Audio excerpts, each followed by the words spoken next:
The art of getting over people is really important and trainable skill, because there are going to be situations like probably right now the thought of that person just does not want to let go. And it doesn't need to be romantic partners like your exes or something. It could be your friends as well. It could be anything or anyone who has left you or you have left them, and you right now have to move on if you want to focus back on your life. And I'm here to exactly help you with this situation and pull you out of this mess. The first actionable step would be busyness. The more busy you stay, the more easily you'll be able to move on. A lot of people try to fake busyness. These people are dumb. They try to reply late, they wait 10 minutes, they look at the message and they'll no, not yet, not yet, not yet, not yet. And then at the 10th minute, they're just gonna open the message and reply. This is stupid, this is gay. Stay actually busy. What do you think? Like the strongest man out there, what do you think he is doing? You think he's sitting there in front of his phone and waiting for 10 minutes? Okay, then now I'll reply. No, he's just busy in his work. He's getting things done. And in the process of getting things done, in the process of drowning in work, indirectly, he's not replying the messages instantly. The thing is, if you fake your busyness, it kind of is transmitted. Like the people can kind of tell. If you fake it, the limit is like 10 minutes max. After that, you'll start losing interest in them, or they'll start losing interest in you. But the thing is, what do you think Chad does? He just stays busy, works for a full 4-5 hour block of deep work, and then after that he opens his phone, there's like 27 DM. Now there's a 1 hour block where he can chill, relax, respond to the DMs if he wants. Be more like Chad, be more like this ideal version. Okay, so stay busy, because when you are busy, you don't have the time, you don't have the mental bandwidth to think about anything other than work. Always prioritize deep work. For 99% of the people here, you are avoiding something that needs to be done.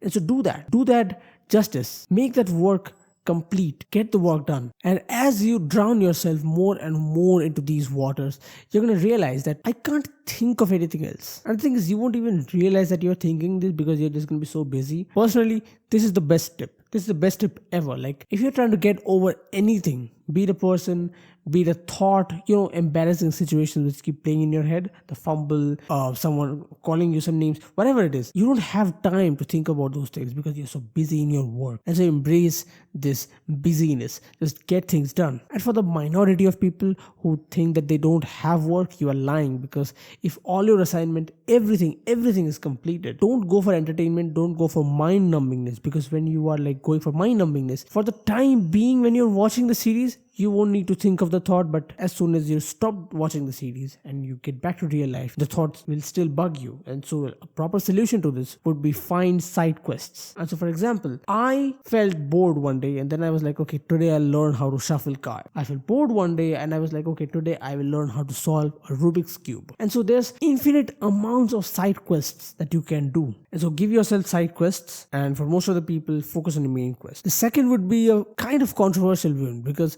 a lot of people have differing opinions on this one, and it is block them from every social media platform, whatever it is. It's very old school. It used to be cool back then, but now it's like very uncool. People think that you are losing power in the situation if you're blocking that person. The thing is, whenever I try to move on over my friends, the past friends, I told in my previous videos, the first step that I did to move on was block them. I just blocked them from Instagram, Facebook, WhatsApp, Discord, like anywhere. Even they could not even call me. Like I blacklisted their number. Like they can't even call me now. And they have been blocked permanently. Like I don't think that, okay, wait, today I have to resist the urge of unblocking them. No, this is why the first step is very important. You just like block them and just forget about them, because you are having to work so much, right? You have a lot of work and you can't afford to think that, okay, to unblock or not to unblock. It's stupid. You just work. And before working, just like when you realize that you want to move on over them,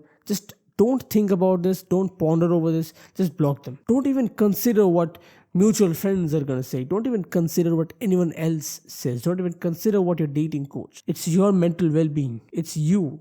It's your mental health that's more important here, rather than the opinions of anyone. And so focus on your mental health and block them, because blocking these people is the greatest way in which you can ensure that you will move on over them.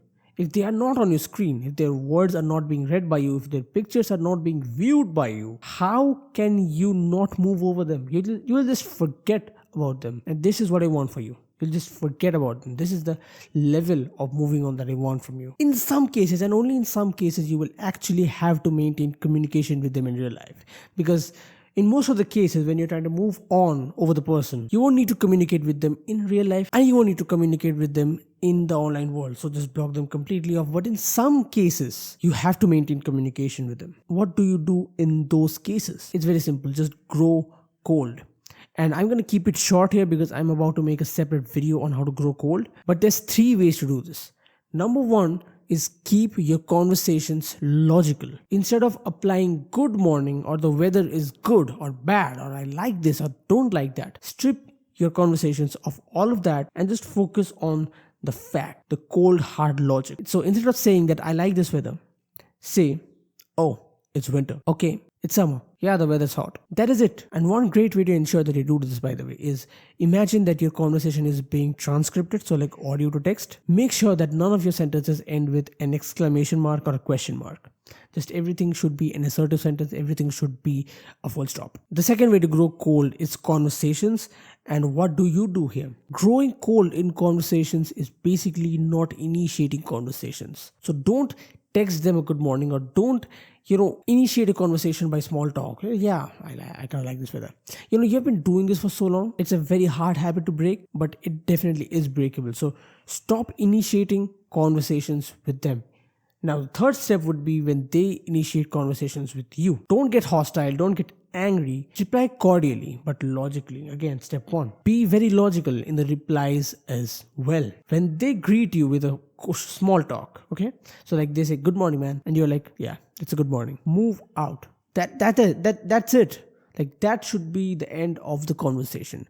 You don't need to prove that, okay, this is the weather and this, you like this weather or you don't like this weather. You don't need to apply all that butter on top. Just, yeah, done. Don't attack them. Don't get angry at them. Keep the anger to yourself and just reply in cold hard logic, short sentences if required, single or double words. That's it. Number 4 would be classic.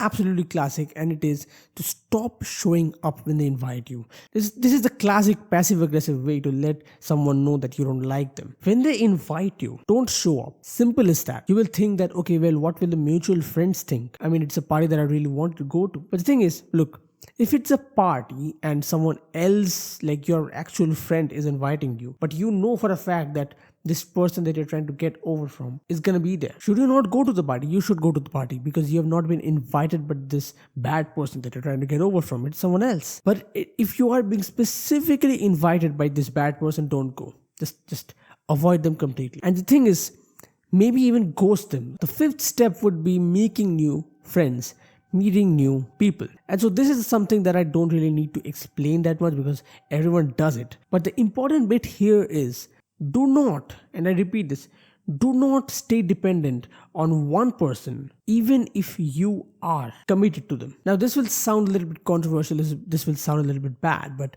my tip here is, even if it's a friend, for example, it's nothing romantic, it's normal friend, you need to throw them away out of your life, right? So have the ability and have the connections to make new friends. If you have more friends in dating, have more options, have the ability to attract another person. This ability is what counts, because if you don't have this ability, if you let that other person choose you, then the problem is when they leave you, you are just like a child lost in a market. You don't know which way to go. So it's much better to know the ways. It's much better to know how to return home from the market. It's much better to have more options. It's much better to know your ways, have the ability, so that it's much easier to fill up that vacuum, that gap that person has left in your life. This step, the 6th one, is the most important, the most emotional bit. And a lot of people are going through this right now. And it's the lonely chapter. It's the chapter when, perfectly put together by Chris Williamson and Alex Hormozi, you can't be friends with your previous group anymore because you're a different person. You have higher ambitions. But at the same time, you can't be friends with the new friend group because you're not at their level. So you're stuck in this middle position where you have no friends. And sometimes you have to accept it. Sometimes you have to not try to move on. Sometimes moving on is embracing loneliness. And you know what loneliness does to you?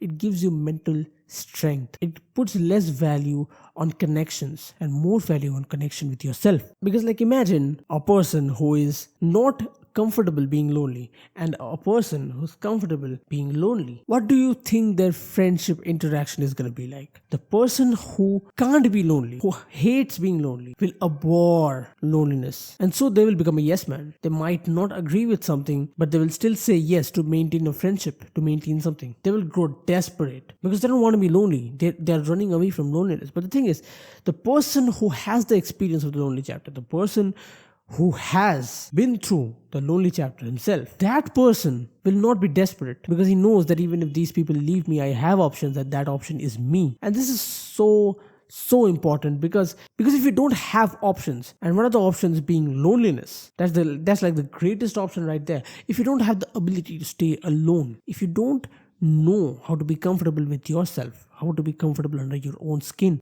my friend, you can never move on. You will always be desperate. You will always and always, mark my words, you will always seek attention. You will always be powerless in every scenario because it's not you bringing something to the table and that's why anyone else coming. It's someone else bringing connection to the table and you just there to feed on it. You're not a provider, you're a leech. Unless you know how to stay alone, you can never truly be friends with anyone. Because truth being said, the best friends that you're ever gonna get in this world, the high performers, the high achievers, all of these guys are not active. They are gonna leave you on red. And you'll have to be okay with it because you're going to be like them. You're going to leave people on red. And it is not intentional. They're not focused. They're not sitting with their phone in their hands trying to fake busyness. They are actually busy. And so you will need to learn loneliness anyways. And so why not embrace it now? Of course, in some of you guys' cases,